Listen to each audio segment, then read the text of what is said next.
I'm Jason Lee. I want to talk to you today about my cousin Danny and the DNA that we share. I've talked about cousin Danny before in one of my most popular videos, but I want to specifically focus on Danny today because I think the lessons of this case are so important. I really want a short video to emphasize these lessons.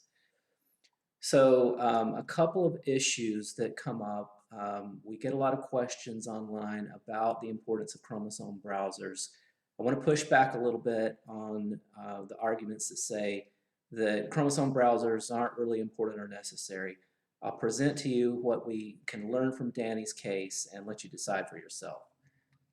One of the points that I'll emphasize here to begin with is that without matching segment details, we can jump to incorrect conclusions even when our trees are accurate.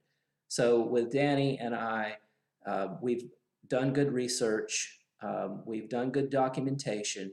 There's really no problem with the line that we share, but the DNA makes things a little bit tricky if we're not open to other possibilities. So I'll spell that out for you here as we go along. So this is one of my favorite examples of all time. Very interesting. Got involved with this case early on because he showed up on my first page of matches at 23andMe. I started my DNA testing journey at 23andMe, and with him showing up near the top of the list, I was certainly interested in what I could learn from that.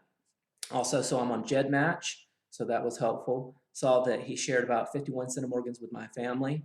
So of course I reached out and he told me about his tree on Ancestry.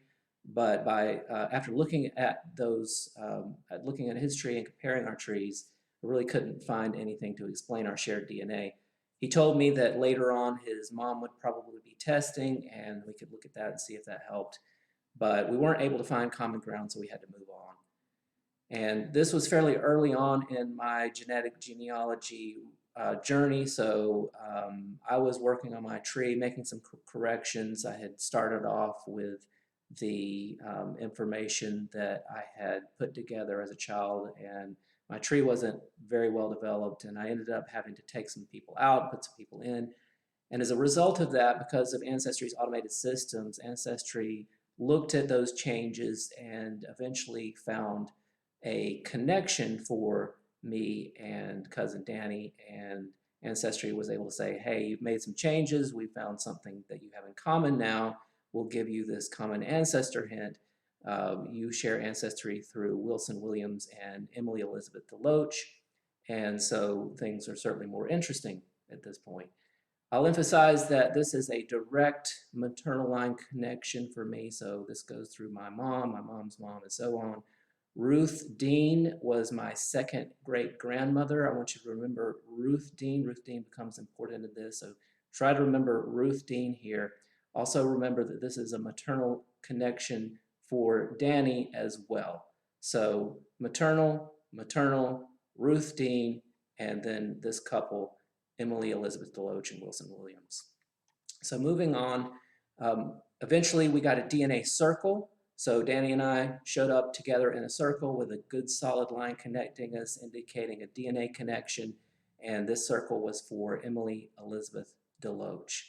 Eventually, DNA circles disappeared, but through lines kind of took their place. To this day, we have a through lines connection for Emily Elizabeth DeLoach. So of course, it's very tempting to say, this is really compelling, this is very interesting.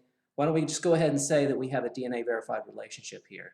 Why don't we say that this bundle of information, DNA information, family tree information, fits together very nicely, and this is a DNA verified relationship. What I like to do is dig as deep as possible. Sometimes we don't have information or evidence to add to a scenario like this, but fortunately I did. And eventually a new cousin popped up on 23andMe, appeared to be a new Deen cousin. The reason I say that is because Victoria shares 78 centimorgans of DNA with Ruth Deen's niece, Caroline. So of course that was very interesting, and I reached out to Victoria and I got a very prompt reply, and that very prompt reply came from Danny.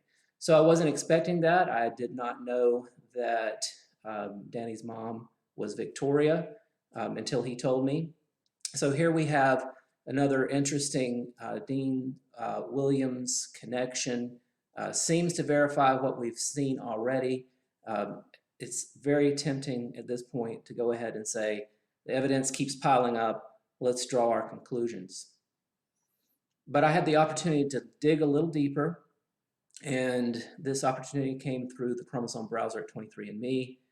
And what I found is that whereas Danny shares DNA on chromosome 5, chromosome 8, and chromosome 17 with my family, Danny's mom shares DNA with my family on chromosome 3 and chromosome 9. So what's going on here? If you're experienced with chromosome browsers and matching segment information, this is probably fairly obvious. If you're new to the world of matching segment information and chromosome browsers, it may not be quite as obvious, but there is a problem here. The problem is that if Danny's connection with my family, if that DNA connection is through his mother, then the chromosomes should line up, and they don't line up at all. You can see that 5, 8, and 17, 3, and 9, there's no connection here. There's nothing that makes sense in terms of being able to assume that this DNA was passed down to Danny from his mother, from her chromosomes to his. This should all line up, but it doesn't. So, although the ancestral relationship is maternal and the paper trail is good, and we don't necessarily have any reason to doubt that there's a problem with the paper trail, we have to conclude that the DNA that my family shares with Danny is not maternal. It's not from his mother, it's from his father. So this DNA connection is telling us a different story. It's telling us that we need to look elsewhere for the source of the shared DNA. And that's what we did. We ultimately did some deeper digging, and this inspired me to look on my dad's side and build some things out a little better. And I found that we share ancestry through James Thurmond and Nancy Terman. So really great lessons here. We need to be very, very careful about drawing conclusions without digging as deep as we possibly can. We need to leave no stone unturned.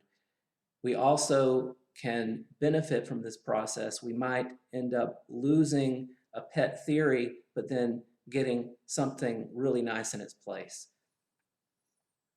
So I want to say again, along the same lines as a point that I made earlier, verifying the DNA evidence is as important as verifying the paper trail evidence.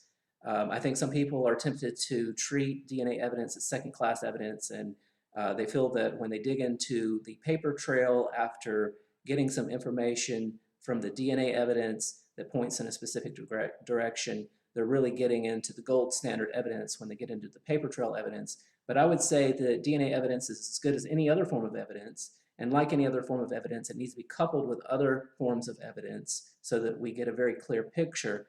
But we really need to look as closely at the DNA as we do at anything else. So a couple of other points, 3 other points. DNA evidence and paper trail evidence really need to agree. If we're not seeing agreement, we need to explain what's going on. When we find that something is wrong, we really need to take advantage of what DNA can do for us and let it help us get on the right track. Even if we're on the right track from the very beginning, I would say that matching segment details can help us find the truth more quickly. So keep that in mind as well. Finally, I'd ask you, if you would, please share this video if you found it to be helpful. Share it on social media, Facebook, Twitter, Pinterest. Share it by email. Hit the like button if you would. I really appreciate that. And once again, thank you.